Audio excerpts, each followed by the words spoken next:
চলো দেখে নেব যে এই মুহূর্তে যার কথা ভেবে তুমি রিডিংটা দেখছো তার সাথে তোমার সিচুয়েশন যেরকমই থাক, নো কন্ট্যাক্ট বা অন অফ বা কন্ট্যাক্ট যাই থাক, তো তার নেক্সট অ্যাকশন কি হতে চলেছে তোমাকে নিয়ে চলো দেখে নেব। তো এখানে দেখা যাচ্ছে যে তোমার পার্টনার যিনি রয়েছে সে কিন্তু তোমার সাথে ফিউচারে আগে মানে চাইছে, রিলেশনশিপটাকে ডেফিনেটলি চাইছে, তোমার প্রতি প্রচণ্ড অ্যাট্রাকশন টার্ন ফিলিংস প্রচণ্ড রয়েছে, ইমোশনালি মেন্টালি তোমার সাথে কোনো না কোনোভাবে কানেক্টেড, ঠিক আছে, জুড়ে রয়েছে। তো ও তোমাকে ছেড়ে কিন্তু একদমই থাকতে পারবে না, ঠিক আছে। তো তোমার সাথে কিন্তু ও আবারও নিউ বিগিনিং করার চিন্তা ভাবনা করবে যদি নো কন্ট্যাক্ট থাকে, আর যদি অন অফও হয় সেটা কিন্তু একটা ম্যারেজ অবধি যেতে চলেছে, ঠিক আছে। ভালো এনার্জি আছে।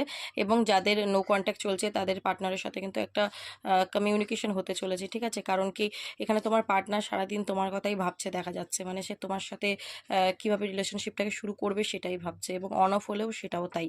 তোমার পার্টনার তোমাকে ছেড়ে কিন্তু থাকতে চায় না, কারণ ও কিন্তু ইমোশনালি তোমার সাথে কানেক্টেড, ঠিক আছে। এবং আমি এখানে দেখতে পাচ্ছি অনেকের সিচুয়েশনে কিন্তু থার্ড পার্টি রয়েছে, তো সেখান থেকে তোমার পার্টনার কিন্তু হার্ট ব্রেক হচ্ছে বা হবে, যার কারণে কিন্তু তোমার পার্টনার সেখান থেকে বেরিয়ে তোমার কাছেই আসবে, ওই জন্য ফার্স্ট কার্ডটা কিন্তু অ্যাকশনের এসছে, ঠিক আছে। এবং তোমার পার্টনার তোমার সাথে নিউ বিগিনিং করবে, তোমার সাথেই এগোবে, তোমার সাথেই ফিউচারে থাকবে, ঠিক আছে। তার কারণই হচ্ছে তোমাদের ভালোবাসাটা পিওর, টু অফ কাপসের এনার্জি, দুজন দুজনকে মিউচুয়াল ভালোবাসো, দুজন দুজনের সাথেই থাকতে চাও, দুজন দুজনের পরিপূরক, ওকে। তো যতই থার্ড পার্টি থাকুক যেই থাকুক, কারোরই কোনো অস্তিত্ব থাকবে না, তো তোমার পার্টনার তোমার কাছে আসবে পার্মানেন্টলি, ঠিক আছে। তো এনার্জিটা খুব ভালো রয়েছে, এনার্জিটাকে ক্লেম করো, ইউনিভার্সকে গ্র্যাটিটিউড পে করো, ওকে।